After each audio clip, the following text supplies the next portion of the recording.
যারা নামাজ আদায় করে না তাদের দিয়ে কবর খোঁড়া যাবে কিনা? উত্তর হলো হ্যাঁ, যাবে। কবর খোঁড়ার জন্য নামাজি হওয়া শর্ত, না হলে কবর খুঁড়লে গুনাহ হবে এমন কোনো কথা নেই। তবে হ্যাঁ, প্রত্যেকটা মুসলমানেরই নামাজ পড়া কর্তব্য, সেটি ভিন্নতর বিষয়। নবীজি সাল্লাল্লাহু আলাইহি সাল্লামের সময়ে উহুদ যুদ্ধে শহীদদের যেখানে কবর দেওয়া হয়েছিল সেখানে কি এখনও আছে নাকি স্থানান্তর করা হয়েছে? হজে যে উহুদ যুদ্ধে শহীদদের কবর জিয়ারত করতে পারবো কিনা? উত্তর হলো হ্যাঁ, উহুদ যুদ্ধের শহীদদের কবর জিয়ারতের জন্য যাওয়া যাবে। শুধু যাবেই না, বরং এটি সুন্নাহ। নবী আলাইহিস সালাম মাঝে মধ্যেই মদিনার মসজিদে নবী থেকে বের হয়ে তার অদূরেই অবস্থিত উহুদ যুদ্ধের শহীদদের কবরে সালাম পেশ করতেন। বিধান সেটা আমরা করব, এবং এখনও সেই কবরস্থান আছে উহুদ পাহাড়ের পাদদেশে। এরপরে প্রশ্ন হলো, একজন প্রসিদ্ধ আলেম মারা গেছেন, তার ফেসবুক ও ইউটিউব চ্যানেল এখনও সচল, এখনও তার ভিডিও মিলিয়ন মিলিয়ন ভিউ হয়, এই দুটো চ্যানেল কি তার জন্য সাদকা জারিয়া হবে?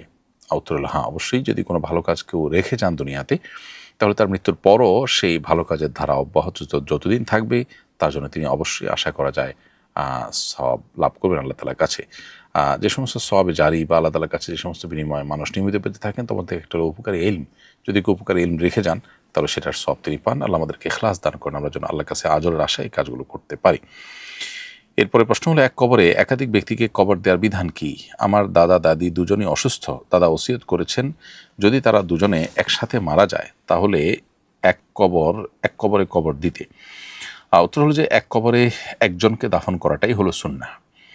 অবশ্য বিশেষ ওজোরের কারণে যদি এক কবরে একাধিক মানুষের কবর দিতে হয় নিরুপায়, বা একাধিক কবর করা কঠিন হচ্ছে, যেমন ওহুদের শহীদদের ক্ষেত্রে করা হয়েছিল, এরকম যদি হয় তাহলে সেটা জায়েজ রয়েছে। আর বিনা ওজরে এক কবরে একাধিক ব্যক্তিকে কবর দেওয়া এটা মাকরু। এজন্য কেউ যদি ওসিয়ত করে যান, সে ওসিয়ত পূর্ণ করা যাবে না, বরং আল্লাহ তাআলা দাফন করবেন।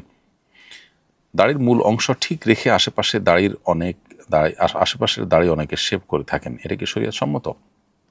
না। দাড়ি বলতে আপনার এই দুই চোয়ালের যে হাড়ের উপর যেগুলো থাকে, একটু সামনে বা একটু পেছনে বা একদম বরাবর হাড়ের মাঝে, মোটামুটি হাড়কে ঘিরে যে দাড়িগুলো হয় সেগুলো সবগুলো আসলে রাখতে হবে। এর কোনোটাকে কাটা উচিত নয়, চাষা উচিত নয়। বিধায় এটা যদি কেউ কাটেন, চাষেন, তাহলে সেটা ভুল।